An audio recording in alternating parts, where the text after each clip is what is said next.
4 ওভারে মাত্র 7 রান, সাথে আবার 3 উইকেট। এক ওভারে জোড়া উইকেটের সাথে আবার মিলেছে মেডেনও। নাহিদের অগ্নিঝরা বোলিংটাই এবার দেখল পিএসএল। অভিষেক ম্যাচে কিছুটা খরচে হলেও টাইগার এই পেসারের উপর ঠিকই ভরসা রেখেছিল পেশোয়ার জলমে। নাহিদ যেন সুদে আসলে পুষিয়ে দিল সেটাই, গড়লেন অনন্য এক ইতিহাস পিএসএল এর মঞ্চে, যা আগে করতে পারেনি অন্য পেসাররা।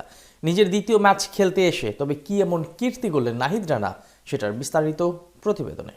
কিংবদন্তি ইয়ান বিশপ তার নাম দিয়েছিলেন বাংলাদেশ এক্সপ্রেস।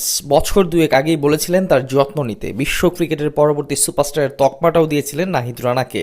ইয়ান বিশপ যে সেদিন ভুল বলেননি সেটাই প্রতিনিয়ত প্রমাণ করে যাচ্ছেন বিশ্ব ক্রিকেটের নয়া এই সুপারস্টার। জাতীয় দলের গণ্ডি পেরিয়ে নাহিদ রানা এখন গতির ঝড় তুলছেন ফ্র্যাঞ্চাইজি ক্রিকেটেও। বল হাতে লিখছেন অনন্য সব কাব্যগাথা।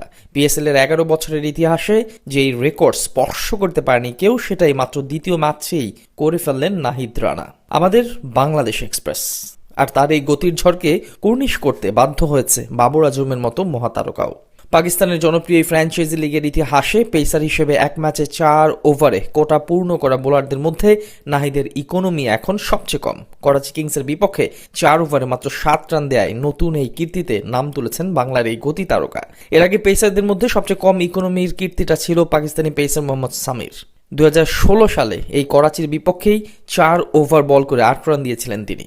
10 বছর পর সামির সেই রেকর্ড ভেঙে নিজের নামে করে নিলেন নাহিদ। পিএসএল এ নাহিদের অভিষেকটা ছিল সাদামাটা। উইকেট না পাওয়ার দিনে বল হাতে কিছুটা খরচে ছিলেন এই পেসার, তবে তাতেও তার উপর আশাহত হয়নি পেশোয়ার। হিরের টুকরাকে ঠিকই চিনতে পেরেছিল, তাই তো আগের ম্যাচের পরিসংখ্যান নাহিদের পক্ষে না গেলেও এদিন ঠিকই তাকে একাদশে রেখেই মাঠে নামে বাবর আজমরা। নাহিদের উপর যেই ভরসাটা তারা রেখেছিল, নাহিদ সেটার প্রতিদান দিয়েছে অক্ষরে অক্ষরে। প্রথম ওভার থেকে গতির ঝড় তুলে কাবু করেছে আজম খানের মতো ব্যাটারদের। নাহিদের বল ছুঁয়ে দেখার সাহসটাও পাচ্ছিল না পাকিস্তানের এই হার্ড হিটার ব্যাটার।